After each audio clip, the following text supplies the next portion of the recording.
السلام عليكم، كيف الشباب؟ اخواني، اليوم موضوعنا عن كيف شحن اي لعبة او اي تطبيق او شراء اي خدمة رقمية في سوريا والدفع بالليرة السورية عن طريق مثلا سيريتيل كاش او ام تي ان كاش او بنك بيمو السعودي الفرنسي. خلينا هلا نعرف على طريقة الايداع المال. هلا هم بدك تودع مال في البوت، تمام؟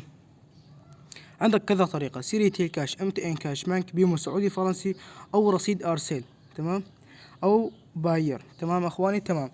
هلا بدك تودع، تمام؟ بقول لك كل 15200 ليرة سوري حاليا بتساوي $1 في البوت. يعني بدك تودع 15200 ليرة سوري، مثال بدها تصير عندك 100 $1 في البوت، تمام؟ بدك تودع عن طريق سيريتيل كاش، فبتفوت على سيريتيل كاش بيطلع لك هذا الرقم. هذا الرقم هو بدك تحول عليه من تطبيق اقرب اليك التحويل اليدوي، تمام؟ بتحول عليه. بعد ما بتحول بتبعت صورة الاشعار للدعم، تمام غالي؟ بتبعت لهم صورة الاشعار لهون، تبعت لهم صورة الإشعار إنك حولت، أو تدعم، أو تبعت كل 11 عملة نقطة أرسل تساوي $1. طبعا هذا الموضوع دائما بيتغير سعر الصرف، أنت لازم تفوت دائما على إيداع المال وتشوف سعر الصرف هون كيف. تمام أخواني؟ تمام. بنفوت مثلا على شحن الألعاب، شحن ببجي موبايل، تمام؟ هاي الأسعار. هلا عم بيقول لك شحن 325 شدة ب$5، تمام؟ نحن بنفوت على آلة حاسبة هون، بنحط $5 ضرب 15200 ليرة مثل ما محطوط بسعر الإيداع، فبيطلع معك سعر ال 325 شدة. هذا السعر بيطلع معك، تمام؟ تمام. طيب خلينا نشوف سعر ال60 شدة.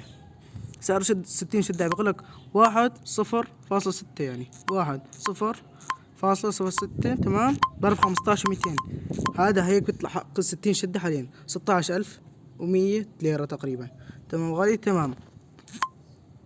طبعا هذا السعر دائما راح يتغير، انت دائما تضربوه السعر اللي بالدولار مقابل سعر المحطوط في الايداع المال، تمام غالي؟ تمام. طيب 660 شدة ايش قد حقها؟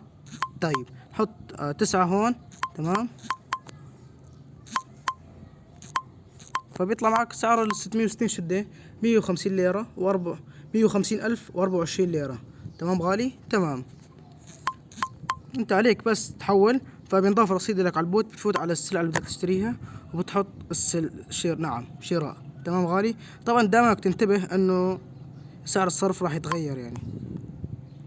حطونا لايك، اشتركوا بالقناة، وهي اسم البوت يا غوالي، تمام؟ ابحثوا عنه، النخبة ستوري، او هاي المعرف النخبة 963 بوت. حطوا لايك واشتركوا بالقناة وفوتوا على البوت، ان شاء الله راح يعجبكم.